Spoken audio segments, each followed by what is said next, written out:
Hey, it's Mirna from Happiness Academy. Welcome to the Happiness Academy podcast, a place where you can discover practical, simple, yet effective tools from the science of positive psychology. You're at the right place if you're looking to live a life of well-being and joy, staying resilient when facing any challenges, and incorporating a sense of meaning in things you do. Ready? Let's dive in. In one of the recent podcast episodes, I talked about practical tips to recharge ourselves according to different types of energy and different types of rest.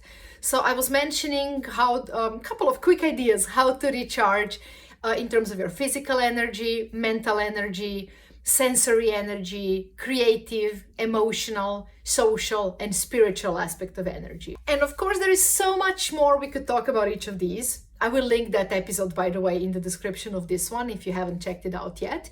But that one, I'm talking a little bit in general about approaches we can use to recharge and work on all these 7 aspects.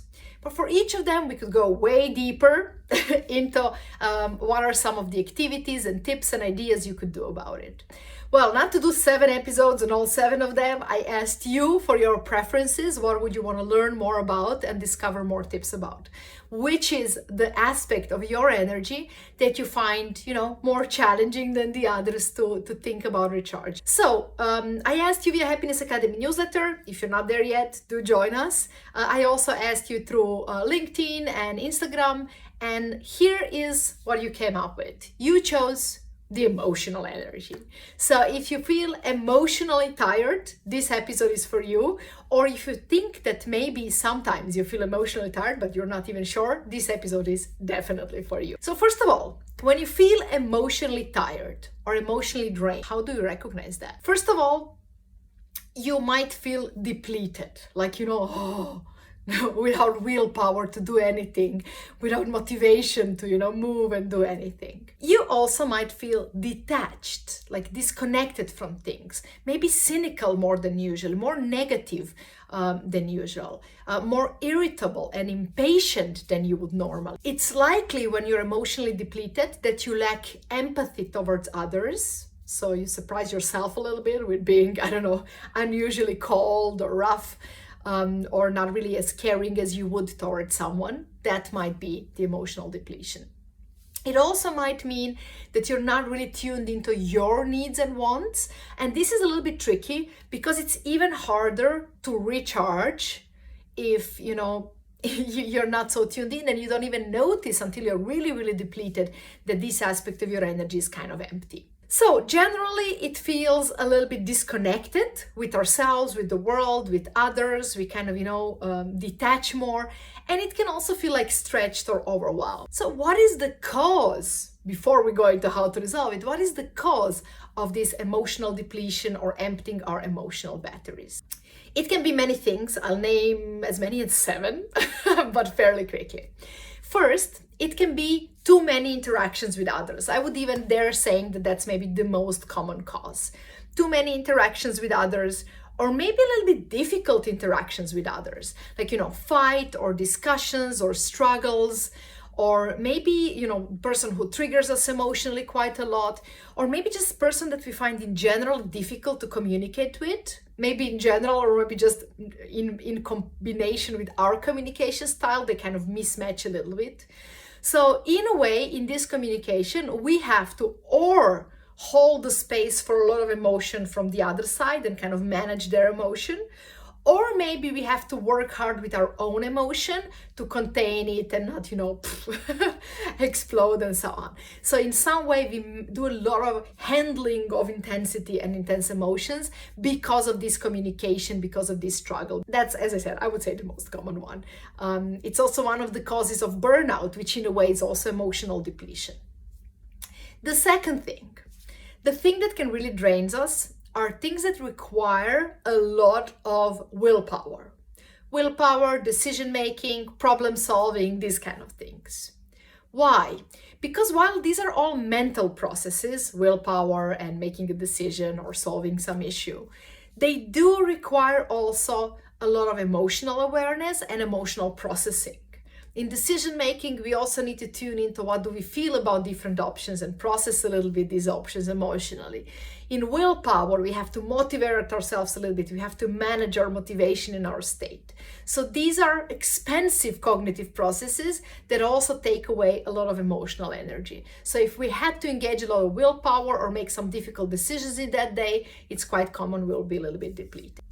The third one, quite straightforward, is processing challenging or intense emotion, often negative in a way, emotion that feels negative, like maybe grief or fear or anger, anything that's like intense, and we need to process it in that day. That's something that might tire us out if we don't find a way to recharge. Another one that can take us right down the road of emotional depletion is neglecting our own needs. So not checking in with ourselves enough, not listening to ourselves enough. Maybe we're too engaged in communication with others, in supporting others, in activity we are doing.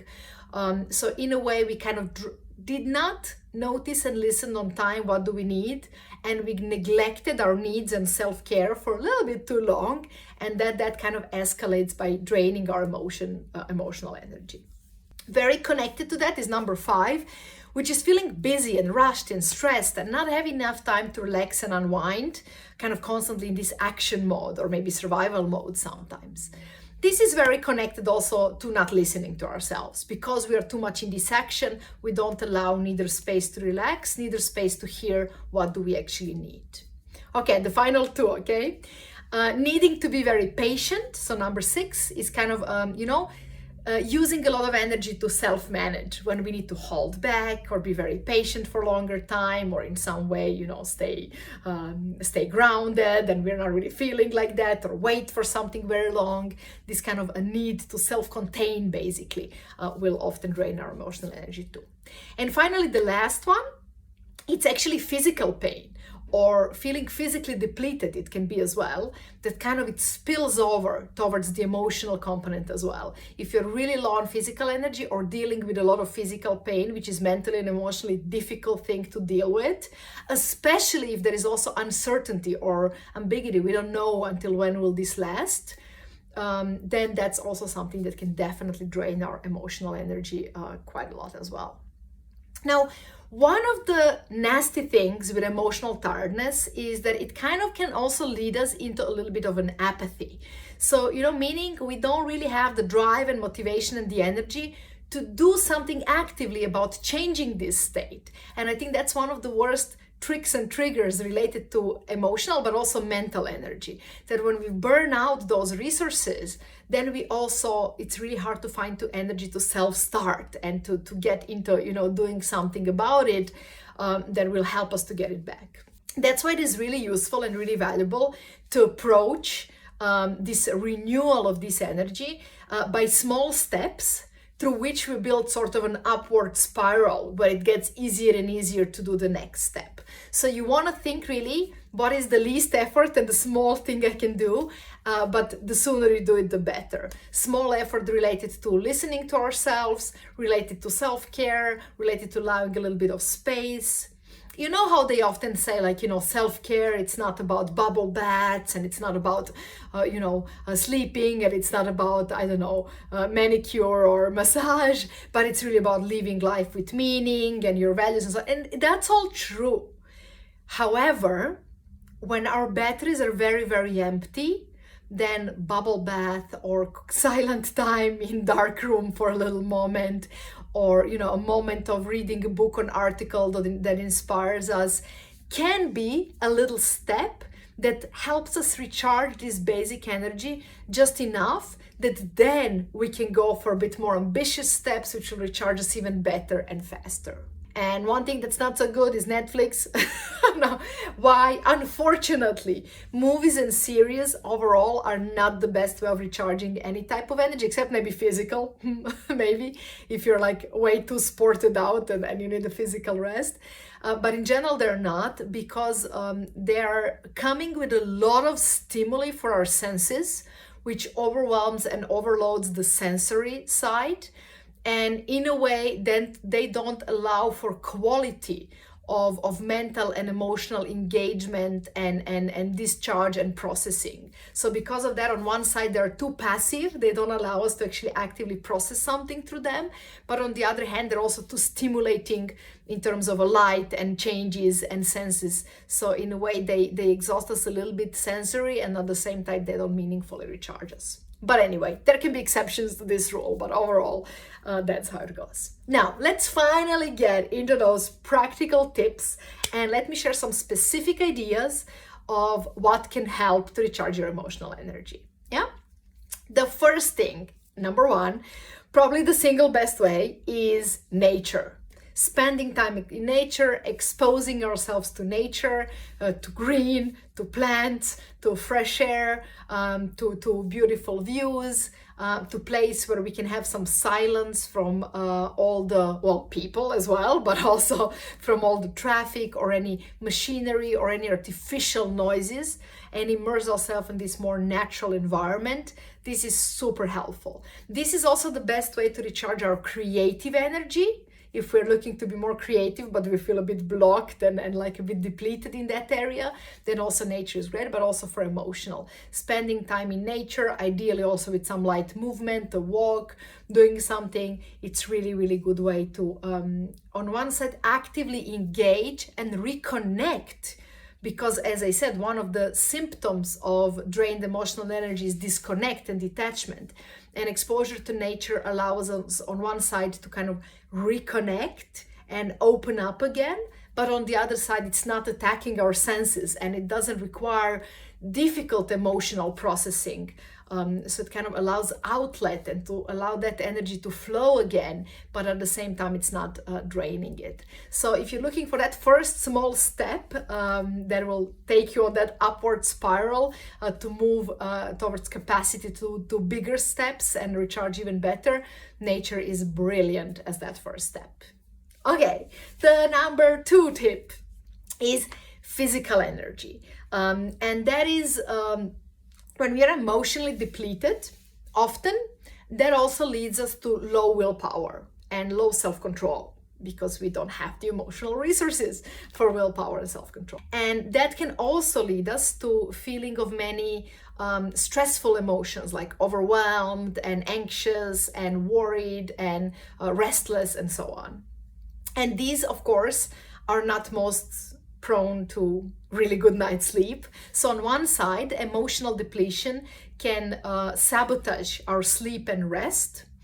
And on the other hand, it can also sabotage quality regime of sports and exercises, because we don't have the willpower and we don't have the energy to engage with them in a quality way.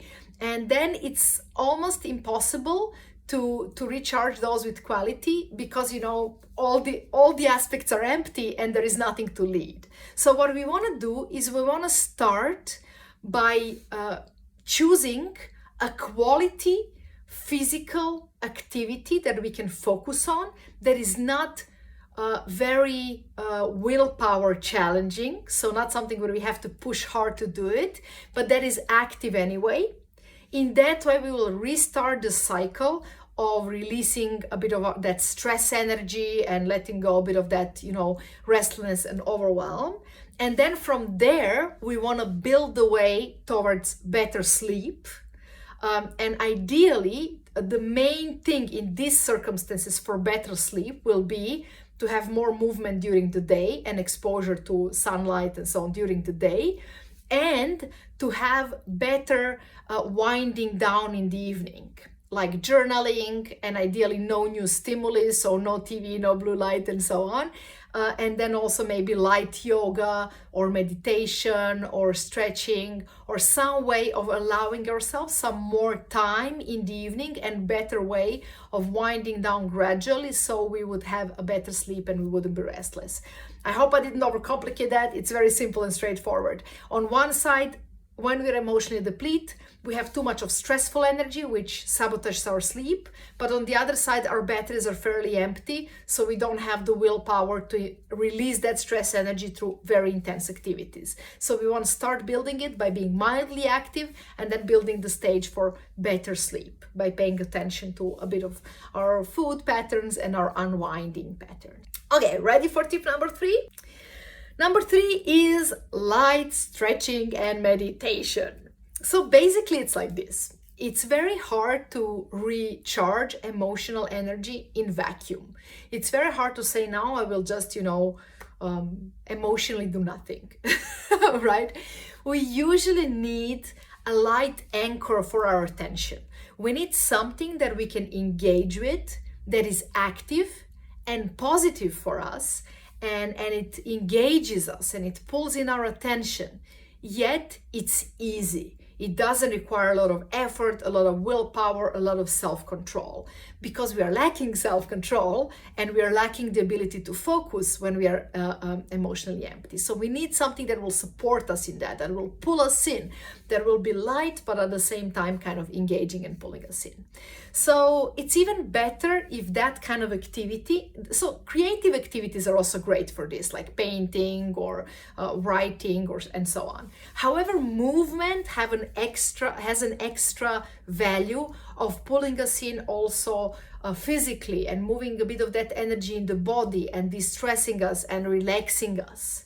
So again, we don't want to aim for movement that's depleting and that's hard, and where we have to spend even more willpower and emotional energy than we have, but we want to seek for movement like yoga or dance or, I don't know, ice skating or swimming, maybe something that's flowy and easy, that we enjoy, that's easy to engage with, that's not very energy expensive, but it makes us feel more alive, and it's a clear anchor where we can put our attention and that we can engage with. Okay, we have quite a lot of more tips to go, around 5 or so we have 9 in total. I hope you're still with me. I will quickly summarize them at the end, so you can also think which one you want to engage with more actively. So tip number 4 is to pay our attention to contact with other people. If you're emotionally drained and you are more of an introvert, it might be better to create time alone and get into the dark space and silent space and create some space like that. But if that takes you down to spiral of negative thoughts, or if you're more of an extrovert, then it's better to engage with people to also recharge emotionally. However, you want to be very careful about who you engage with. You want to engage with types of people who satisfy 2 criteria. First, they are generally positive. They bring in positive thoughts, positive emotions, optimism, and so on. And second, they don't stretch and test your boundaries. Do take a moment to think who are these people for you. If you feel a bit emotionally depleted and this might be a good move for you, feel free to pause here as well and think a little bit, who are these people for me who would be good to engage with? Be aware that emotional exhaustion can also be related and go hand in hand with social exhaustion, meaning too many interactions. So you want to really think carefully, is this a good time to engage with people or not? And it's really good to follow your own intuition towards who are people when you think of them. Engaging with them right now would be nice and easy. You want to follow the light in sense of easy, not heavy, not difficult. That's usually light contact, usually means that these people are not heavy on our boundaries, that we don't have to defend ourselves and our space from them. Tip number 5 is maybe a novel or any other light and engaging reading. Down the similar track, like our tip number 3, which was about body and engaging body in the light movement, when our emotional energy is depleted, as I said, we cannot renew it in vacuum. So we might want to engage it in something else that's light yet kind of positive and engaging. In this case, we are engaging our mental energy. Very often, mental and emotional energy go hand in hand, and if one is depleted, it over spills in the other of the 2 aspects as well. And one of the great ways of renewing it is putting our focus on something that is gentle, engaging, light, but at the same time immersive, and it kind of pulls us in and it captures our attention. So we have no space to overthink and worry and feel overwhelmed and process everything else. So that can be, again, a simple skill like juggling, if you know how to do it, not if you have to invest a lot of willpower, or then also a painting or drawing something. But it can also be reading something that's light and that's not like studying and not very difficult to comprehend, but that's more like a story that takes us on a journey. Tip number 6, I'll go fairly fast through the next ones, they're fairly short. So tip number 6 is talking to ourselves in a more kind, lovingly, and light way. What do I mean there? With emotional energy and depletion, it very often we come into the place where we feel bad, no, and then we feel bad about feeling bad. We feel guilty that we drove ourselves here, or maybe we feel weak because we are not strong enough to maintain our energy and stay focused and strong in the face of challenges. Or maybe we feel, inadequate because we are not better at sustaining our energy, or because we don't have the immense energy for everything we would want to do. So it's very common that with emotional depletion, there is also sense of some sort of inadequacy, guilt, upset, anger about that state, and so on. So that's not what's going to help us. So we want to be very mindful of our self-talk in those situations and really think, how am I talking to myself? And being more gentle, compassionate, supportive in the way that we talk to ourselves. It's nice practice for this to maybe choose a sentence you want to say to yourself often throughout these days, like you're okay, or everything will be okay. Like one I like to use in this kind of times, it's wishing myself a really good morning in the morning. Be very like, yeah, good morning, Mirna. No, so that's one idea. But the point is not to choose something fake and that will be pushing you and that you will be forcing yourself to do, but really choose something that feels soothing and positive and okay in these kind of moments. And then really take that and repeating that sentence often until it becomes natural part of our self-talk. That's better than to keep changing different sentences and then not getting attached to any. Okay, the final 2. Are you ready? Tip number 8 is journaling. And journaling can be used in 2 different ways to renew our emotional energy. One is offloading our thoughts and emotions to paper, just to empty our head, to vent a bit, to release some of the thoughts and not run in circles with them. But it can also be used to create structure and insights with smart reflection questions. If you're using journaling for the first one to just offload the thoughts and emotions on the paper, do not go back and reread what you wrote, because you will just run in circles again. Write it, throw it away, cross it off. But if you're using more like insightful questions and try to create a structure with them and some insights, then that is something you can come back to and process more. So one approach is more just like when feeling overwhelmed or overloaded, letting that out. And the other process related to journaling can be more like, how do I get out of this? And this can be questions like, what do I need? What would be most useful for me now? What is the first small step that will put me on a positive spiral? Who are people that would be good to engage with right now? What are the activities that would be good for me right now? How can I get more nature, sports, reading time or anything else? That kind of questions will help you with this. And finally, the 9th one. Honestly, this one might be a bit of a personal preference more than a general tip. But for me, something that really helps is making plans for my next steps. Like also the schedule for the next days, the goals, and so on, because they give me a bit of clarity and sense of order. Like if I create a schedule or a plan, I definitely recognize this might be personality related. Not other people might feel like, oh, the rigid structure, doesn't help.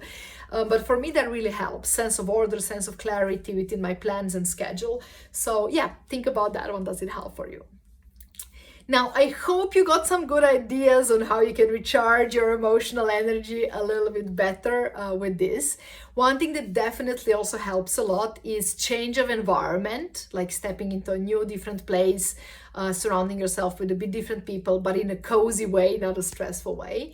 And also mindfulness, different tools for mindfulness and tuning more into our body and practicing a bit of meditation and also tuning into senses as a way of redirecting our attention. So of course, goes without saying, one of the great places where you can learn all of this and expose yourself to it more is also Happiness Academy Learning Getaways, which are week-long immersive events on which you get to learn a lot of positive psychology tools, but also have a lot of engaging, meaningful conversations with others interested in similar topics. And you also get to, seek new experiences and adventures in some of the beautiful locations in which we build them. So I'm linking this year's getaway in the description. Do check it out if you're considering joining us, and feel free to get in touch with any questions. Now, in terms of your own emotional recharge and emotional energy, I will very briefly and quickly now summarize the 9 tips I shared, and I will invite you to choose one that you want to put in practice next time when you feel a bit emotionally depleted. It is very important to have the tips and the plan and the intention ready before you actually need it, because when we're emotionally depleted, it's really hard to think even of simple solutions. So have them ready, have them handy. Choose 1 or 2 tools that I mentioned already now and keep it in mind for whenever you need it. I'll go through the 9 quickly and you pick your favorites. First one was nature. Second one was paying attention to physical energy with better sleep and light sports. Third one was light stretching or meditation or maybe dancing, so engaging into something physical, an activity that's light and enjoyable. Fourth one was contacting and connecting with others, but only if they're positive and very respectful of your boundaries. Fifth one was some light and engaging reading or maybe creative, painting and drawing. Again, something that engages us in a story, but it doesn't require a lot of effort invested. Sixth one was talking to yourself more kindly, softly, lovingly, lightly. I think that one is useful for everyone and always. So maybe start that one today, regardless of your emotional energy level. And then 8th one was journaling. Could be just to release the thoughts or could be to structure them and find some answers. And finally, the last one was making some plans towards the future, creating some order in our plans and our next intention. I deeply hope you found some useful insights and ideas today in this podcast, and I would be very curious to hear which of these you're using, which of these are you putting in practice. Do maybe have some other tips to add to this list, and is there another topic you would like me to explore deeper and dive into more practical tips? To answer any of these, feel free to comment on any of the podcast or YouTube platforms. Or even better, let me know by replying to Happiness Academy newsletter so it lands straight to my inbox, or let me know through Happiness Academy Instagram. I would love to hear your thoughts on all of these topics. And hear what are you learning and what would you want to learn next about positive psychology tools. See you around. Wish you an amazing, emotionally recharging day. Thank you for exploring this topic with me. I hope you found some exciting ideas and tools that you will use already today. Remember, they only work if you put them in practice, but then they make all the difference. If you like Happiness Academy podcast, do leave us a rating and a review. It will be really helpful. And if you haven't done it yet, click on the links in the episode description to discover free materials and valuable resources to dive in deeper. See you in the next episode or at the Happiness Academy newsletter.